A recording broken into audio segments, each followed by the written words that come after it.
فاسألوا أهل الذكر إن كنتم لا تعلمون. الحمد للہ رب العالمین والصلاة والسلام علی سید المرسلین، اما بعد فاعوذ باللہ من الشیطان الرجیم، بسم اللہ الرحمن الرحیم۔ سلسلہ انوار قرآن کے ساتھ ہم حاضر خدمت ہیں۔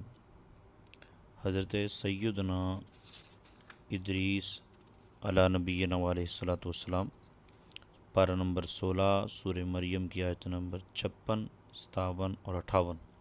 اللہ تعالیٰ ارشاد فرماتا ہے، واذکر فی الکتاب ادریس، اور کتاب میں ادریس کو یاد کرو، انہ کان صدیقا نبیا، بے شک وہ صدیق تھا اور غیب کی خبریں دیتا تھا۔ ورفعناہ مکان علیہ، اور ہم نے اسے بلند مکان پر اٹھا لیا۔ اولئک الذین انعم اللہ علیہم من النبیین من ذریۃ آدم، یہ ہیں جن پر اللہ تعالیٰ نے احسان کیا غیب کی خبریں بتانے والوں میں سے آدم کی اولاد سے۔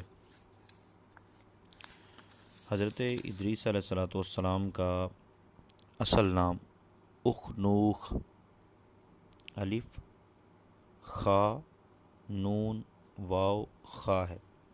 آپ حضرت نوح علیہ السلام کے والد کے دادا ہیں، پردادا سے بھی اوپر ہے۔ حضرت آدم علیہ السلام کے بعد آپ ہی پہلے رسول ہیں۔ آپ کے والد حضرت شیس بن آدم علیہ السلام ہیں۔ سب سے پہلے جس شخص نے قلم سے لکھا وہ آپ ہی ہیں۔ کپڑوں کے سینے اور سلے ہوئے کپڑے پہننے کی ابتدا بھی آپ ہی سے ہوئی۔ اس سے پہلے لوگ جانوروں کی کھالیں پہنتے تھے۔ سب سے پہلے ہتھیار بنانے والے، ترازو اور پیمانے قائم کرنے والے اور علم نجوم و حساب میں نظر فرمانے والے بھی آپ ہی ہیں۔ یہ سب کام آپ ہی سے شروع ہوئے۔ اللہ تعالیٰ نے آپ پر 30 صحیفے نازل فرمائے، اور آپ اللہ تعالیٰ کی کتابوں کا بکثرت درس دیا کرتے تھے، تو بکثرت درس دینے کی وجہ سے آپ کا لقب ادریس ہو گیا، اور آپ کا یہ لقب اس قدر مشہور ہو گیا کہ بہت سے لوگوں کو آپ کا اصلی نام معلوم ہی نہیں۔ قرآن مجید میں آپ کا نام ادریس ہی ذکر کیا گیا۔ آپ کو اللہ تعالیٰ نے آسمان پر اٹھا لیا ہے۔ بخاری اور مسلم کی حدیث میں ہے کہ حضور صلی اللہ تعالیٰ علیہ وسلم نے شب معراج حضرت ادریس علیہ السلام کو چوتھے آسمان پر دیکھا۔ حضرت کعب احبار رضی اللہ تعالیٰ عنہ سے مروی ہے کہ حضرت ادریس علیہ السلام نے ملک الموت سے فرمایا کہ موت کا ذائقہ چکھنا چاہتا ہوں، کیسا ہوتا ہے؟ حضرت اسرائیل علیہ السلام سے دوستی ہوگی نا، تو کہنے لگے کہ میں موت کا ذائقہ چکھنا چاہتا ہوں کہ کیسا ہوتا ہے، تم میری روح قبض کر کے دکھاؤ۔ ملک الموت نے اس حکم کی تعمیل کی اور روح قبض کر کے اسی وقت آپ کی طرف لوٹا دی، آپ زندہ ہو گئے۔ پھر آپ نے فرمایا کہ اب مجھے جہنم دکھاؤ تاکہ خوف الہی زیادہ ہو، چنانچہ یہ بھی کیا گیا۔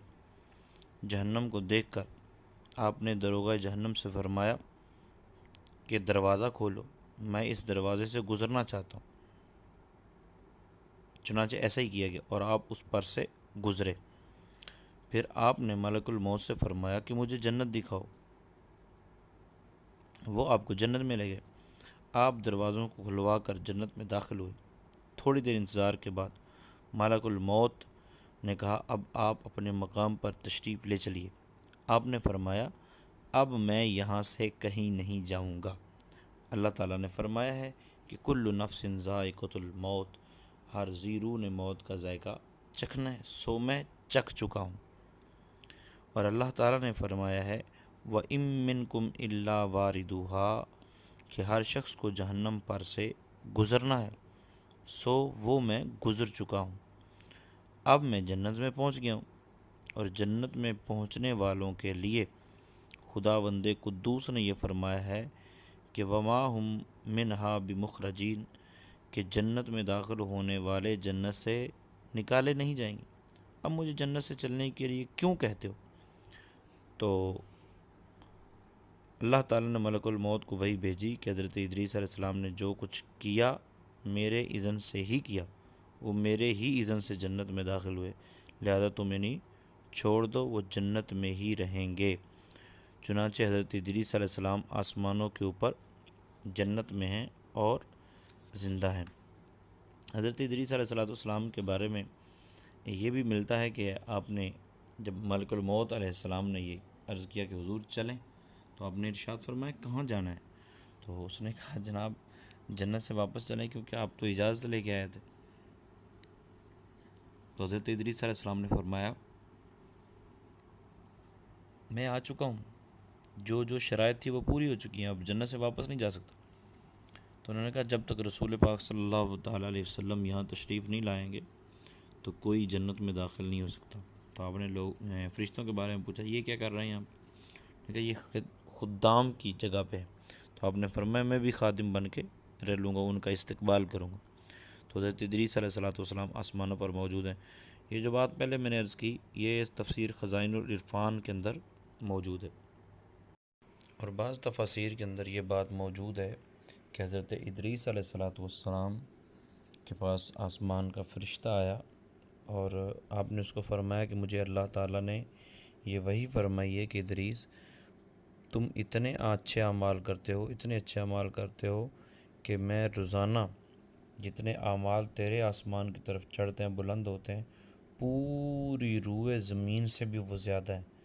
تو حضرت ادریس علیہ السلام کی خواہش یہ پیدا ہوئی کہ میں ملک الموت سے کہوں کہ تو میری روح کو ابھی قبض نہ کرنا، مجھے مہلت عطا کر تاکہ میں لمبی زندگی پاؤں اور نیک اعمال کروں۔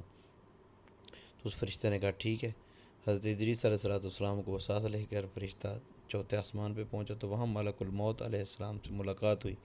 تو باقی واقعہ پھر آپ یوں کہہ لیں کہ اس کے بعد پیش آیا۔ خیر اس روایت کے اندر جو تفسیر ابن کثیر کے اندر موجود ہے وہ یہ ہے کہ حضرت ملک الموت علیہ السلام سے اس فرشتے نے کہا جی یہ ادریس علیہ السلام آپ سے کچھ بات کرنا چاہتے ہیں۔ تو ملک الموت علیہ السلام پوچھتے ہیں کہ ادریس کہاں ہے؟ تو انہوں نے کہا یہ میرے پروں کے اوپر بیٹھے ہیں۔ تو ملک الموت کہتے ہیں کہ میں حیران ہوں کہ مجھے یہ حکم ہوا تھا کہ چوتھے آسمان پہ حضرت ادریس علیہ السلام کی روح قبض کرنی ہے، تو میں حیران تھا کہ ادریس علیہ السلام تو زمین پر چوتھے آسمان پہ ان کی روح کیسے قبض ہوگی؟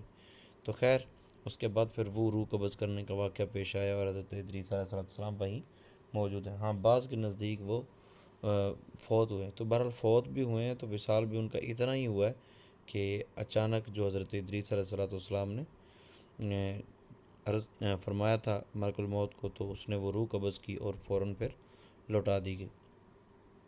اور حضرت ادریس علیہ السلام کے بارے میں آتا ہے کپڑے سلائی کرتے تھے، خود درزی بھی تھے، تو کپڑے سلائی کرتے تھے تو ایک ٹانکا بھی لگاتے تھے تو ساتھ میں سبحان اللہ کہتے تھے۔ تو کام کاج کے ساتھ ساتھ اگر کوئی سبحان اللہ کہتا ہے تو اللہ تعالیٰ یوں اجر عطا فرماتا ہے گویا پوری کائنات میں اس جیسا کوئی عمل ہی نہیں کر رہا۔ اللہ تعالیٰ ہم سب کو بھی نبی پاک صلی اللہ تعالیٰ علیہ وسلم کے دین کی خدمت کرنے کی توفیق عطا فرمائے اور اپنی زبان کو ہر وقت اپنے ذکر میں مشغول رکھے، ہتھ کار والے دل یار والے، یہ اپنے کام کاج کے دوران بھی ہم نبی پاک صلی اللہ تعالیٰ علیہ وسلم پر درود و سلام اور اللہ تعالیٰ کا ذکر خیر کرتے رہیں، اسی میں ہی پھر عافیت ہے۔